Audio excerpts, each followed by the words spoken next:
जीवित परमेश्वर प्रभु यीशु मसीह के नाम में हमारे सभी मसीह भाई बहनों को जय मसीह की। प्रियो प्रभु में हम सभी लोग सुरक्षित हैं। परमेश्वर को धन्यवाद देंगे आज के नए दिन के लिए, नई सुबह के लिए। प्रभु ने एक बार फिर से अवसर दिया है वचन के माध्यम से बात करने के लिए। सो अपने आप को परमेश्वर के हाथों में समर्पित कर दें। अपने नए दिन की शुरुआत परमेश्वर के वचनों के द्वारा करें। प्रियो, परमेश्वर से प्रार्थना करके अपने दिन की शुरुआत करें। आपका पूरा दिन प्रभु में सुरक्षित रहेगा। आपको कोई भी शैतान की ताकत पूरे दिन में छू नहीं सकती है। इसलिए अपना प्रथम स्थान अपने परमेश्वर को दें। बाकी सारे कार्य प्रियो हम बाद में करें। आइए आज का वचन हमसे क्या बात करना चाहता है हम देखते हैं। यूहन्ना रचित सुसमाचार उसका 1 अध्याय मैं 12 और 13 पद पढ़ूंगी। यहाँ पर इस प्रकार से लिखा हुआ है, परंतु जितनों ने उसे ग्रहण किया उसने उन्हें परमेश्वर की संतान होने का अधिकार दिया, अर्थात उन्हें जो उसके नाम पर विश्वास रखते हैं। वे ना तो लहू से, ना शरीर की इच्छा से, ना मनुष्य की इच्छा से, परंतु परमेश्वर से उत्पन्न हुए हैं। ये प्रभु परमेश्वर का वचन है। इसके पढ़े और सुने जाने पर आशीष हो। आमीन। जैसा कि प्रियो अभी वचन में हमने पढ़ा, जितनों ने उसे ग्रहण किया उसने उन्हें परमेश्वर की संतान होने का अधिकार दिया। मसीह में जितने भी हमारे प्रियजन हैं, हमारे भाई बहन हैं, जो प्रभु यीशु मसीह को ग्रहण कर लेते हैं, अपना उद्धारकर्ता मान लेते हैं, ये विश्वास कर लेते हैं कि यीशु ही प्रभु है, उन तमाम लोगों से प्रभु यीशु मसीह ये कह रहे हैं, तुम मेरी संतान हो। यानी वचन में लिखा हुआ है, जितनों ने उसे ग्रहण किया उसने उन्हें परमेश्वर की संतान होने का अधिकार दिया। हाँ प्रियो, प्रभु यीशु मसीह ने हमें अधिकार दिया है अपनी संतान होने का। हम वचन के अनुसार प्रभु यीशु की संतान हैं। इसके अलावा जब हम पवित्र आत्मा की अगुवाई में चलते हैं प्रियो, पवित्र आत्मा की अगुवाई में परिस्थितियां चाहे कितनी ही विपरीत क्यों ना हो, क्योंकि मनुष्य के जीवन में परिस्थितियां कभी भी एक जैसी नहीं होती हैं। जीवन में उतार चढ़ाव आते हैं, कभी दुख आते हैं, कभी तकलीफें आती हैं, कभी बहुत आनंद का समय होता है। तो परिस्थितियों के कारण हम कभी भी परमेश्वर के प्रेम से अलग ना हो। कई बार बड़ी विपरीत परिस्थितियां होती हैं, हमें कुछ भी समझ में नहीं आता कि हम क्या करें। लेकिन परमेश्वर के वचन के अनुसार लिखा हुआ है, जब हम पवित्र आत्मा की अगुवाई में चलते हैं, वो भी परमेश्वर की संतान कहलाते हैं। वो भी परमेश्वर की संतान हैं। पवित्र आत्मा की अगुवाई यानी हमारे ऊपर कभी कभी समस्याएं आ जाती हैं, हमें समस्याएं घेर लेती हैं, जो हम कभी सोचते नहीं हैं हमारे साथ ऐसा हो जाता है। बीमारी के रूप में, तकलीफ़ों के रूप में, इधर उधर की कुछ ऐसी बातें होती हैं जो हमारे समझ से बाहर होती हैं, जिन्हें हम चाहते नहीं हैं कि भूल से भी हमारे जीवन में वो परिस्थितियां हमारे सामने खड़ी हों। लेकिन प्रियो, वो परिस्थितियां आ जाती हैं। किसी के जीवन में कुछ भी कभी भी हो सकता है। इस बात को स्मरण हमें हमेशा रखना चाहिए कि हमारी परिस्थिति कभी भी एक जैसी नहीं रहती है। अगर दुख की है तो दुख में ही हम नहीं रहेंगे, और यदि हम आनंदित हैं तो हमेशा हम आनंदित ही नहीं रहेंगे। परिस्थितियां आगे पीछे होती रहती हैं। सो वचन ये बता रहा है कि जब हम पवित्र आत्मा की अगुवाई में चलते हैं, वचन के अनुसार, वो भी परमेश्वर की संतान है। प्रियो, मनुष्य की सृष्टि परमेश्वर ने अपने समानता में मनुष्य को बनाया, हम सभी लोग जानते हैं। प्रियो, मनुष्य की सृष्टि परमेश्वर ने ही की है, तब भी प्रत्येक मनुष्य यानी सब लोग परमेश्वर की संतान नहीं है। सब लोग परमेश्वर की संतान नहीं है, क्योंकि पहले आदम के पाप करने से सारी मानव जाति पाप की संतान हो गई, परंतु दूसरे आदम यानी हमारा प्रभु यीशु मसीह पवित्र आत्मा की सामर्थ से आया इस संसार में। प्रियो, इस संसार में सारी मानव जाति के पाप को कलवरी क्रूस पर अपने ऊपर उठा लिया हमारे प्रभु यीशु मसीह ने।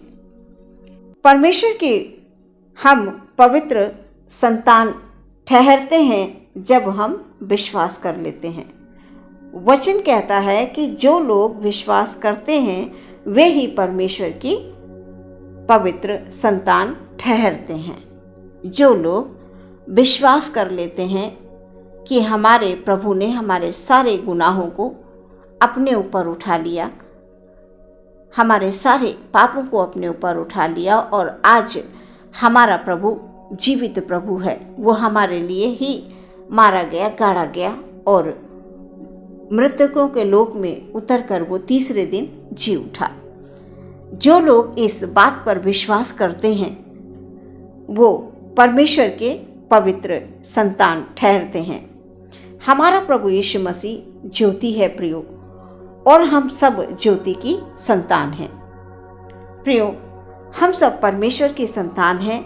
हमें ये हमेशा स्मरण रखना चाहिए इस बात को कि हम अपने विचारों के द्वारा, अपने कार्यों के द्वारा, बातचीत के द्वारा, स्वभाव के द्वारा हम अन्य जातियों में यानी संसार में जब हम अन्य जातियों के बीच में जाते हैं तो हमारी इन सब कामों के द्वारा पहचान होनी चाहिए कि हम जीवित परमेश्वर की संतान हैं।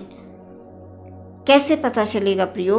जब हमारे स्वभाव में नम्रता होगी, हमारे स्वभाव में दीनता होगी, परमेश्वर के स्वभाव जैसा हमारा स्वभाव होगा। बहुत मुश्किल है प्रियो, बहुत सारी अभिलाषाओं को हमें जो संसारिक हैं उन्हें छोड़ना पड़ेगा, क्योंकि संसारिक अभिलाषाएं पाप को जन्म देती हैं और हम संसार के नहीं हैं प्रियो। हम आत्मिक लोग हैं, हम परमेश्वर की संतान हैं, हम ज्योति की संतान हैं। हम सभी प्रभु में हमेशा आनंदित रहते हुए आत्मिक उन्नति करें। इस वचन के द्वारा परमेश्वर हम सबको जीवन में आगे बढ़ाए, जीवन में सुख और शांति दे। प्रियो, हम परमेश्वर में क्या हैं, इस बात को हमें हमेशा याद रखना है कि वचन के अनुसार हम परमेश्वर की संतान हैं, हम ज्योति की संतान हैं। आइए प्रियो, हम अपनी आंखों को बंद करेंगे और प्रार्थना करेंगे। धन्यवाद हो, धन्यवाद हो, धन्यवाद हो, धन्यवाद हो। Hallelujah, hallelujah, hallelujah, hallelujah, hallelujah. धन्यवाद देते हैं राजा, हालेलुया। सुंदर से अवसर के लिए परमेश्वर, आपने ये सुंदर अवसर हमें दिया है वचन के माध्यम से बात करने के लिए। धन्यवाद है पिता परमेश्वर, हृदय से हम आपको धन्यवाद देते हैं कि आप हमें बार बार अवसर देते हैं प्रभु जी प्रार्थना करने के लिए, वचन के माध्यम से बात करने के लिए। हमारे भाई बहनों के जीवन में परमेश्वर प्रभु ओ खुदावंद आपकी आशीष उंडेल दी जाए प्यारे खुदावंद। हालेलुया, आपका पवित्र आत्मा सदैव हमारे भाई बहनों के संग रहे खुदाबंद। आप कभी उनको छोड़िए नहीं, आप उनको कभी भी उनको ये महसूस ना हो कि हम अकेले हैं। हर एक परिस्थिति में परमेश्वर आप संग चलते हैं खुदाबंद, कदम कदम पर आप संग होते हैं पिता। कभी कभी प्रभु जी जब हम दुख में तकलीफ में होते हैं तो हमें लगता है कि हम अकेले हैं, हम अकेले हो गए हैं, हमारे साथ कोई नहीं है। नहीं प्रभु जी, आप हमेशा हमारे संग रहते हैं। हमारे सभी भाई और सभी बहनें इस बात को महसूस करें कि हमारा परमेश्वर सदैव हमारे संग रहता है। प्रभु जी हम हृदय से धन्यवाद देते हैं पिता। ओ परमेश्वर, हालेलुया। अपने भाई बहनों के लिए हम प्रार्थना करते हैं, उनको खुदाबंद किसी भी प्रकार की कोई यदि समस्या है प्रभु जी, किसी भी प्रकार के बंधन में है प्रभु, किसी भी प्रकार के रोग से खुदाबंद वो पीड़ित हैं प्यारे परमेश्वर। प्रभु जी किसी भी प्रकार की चिंता है खुदाबंद। आज संसार में प्रभु जी लोगों के अंदर बहुत सारी चिंताएं होती हैं प्रभु परमेश्वर। उन तमाम लोगों को परमेश्वर आपके हाथों में दे देते हैं मेरे प्रभु जी। एक एक जन की चिंता को आप दूर करिए, बीमारी को आप अपने शिफा भरे हाथों से छूकर चंगाई बख्शिए प्रभु जी।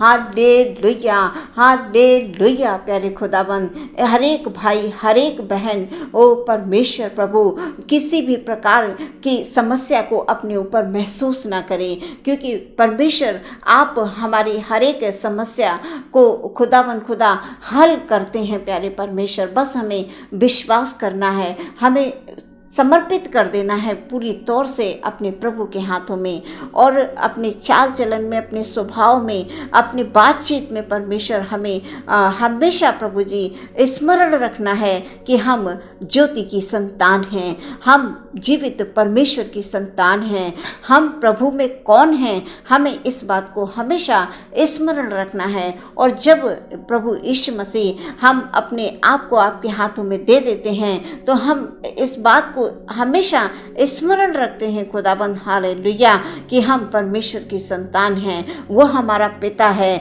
और एक पिता अपनी संतान को कभी भी दुख में नहीं देख सकता है। इसलिए पिता परमेश्वर हम अपने सभी भाई बहनों को आपके हाथों में देते हैं। उनके हाथों की कमाइयों में प्रभु जी आपकी आशीष, आपकी बरकत प्रभु जी आने के लिए हम प्रार्थना करते हैं। हमारा कोई भी भाई कोई भी बहन कभी भी चिंतित ना हो प्यारे परमेश्वर। आदर महिमा सम्मान खुदावंद आपको देते हैं। एक बार फिर से हर एक बात के लिए आपका धन्यवाद, हमें जीवन देने के लिए धन्यवाद। प्रार्थना यीशु मसीह के नाम से मांग लेते हैं, सुने और ग्रहण करें पिता, आमीन।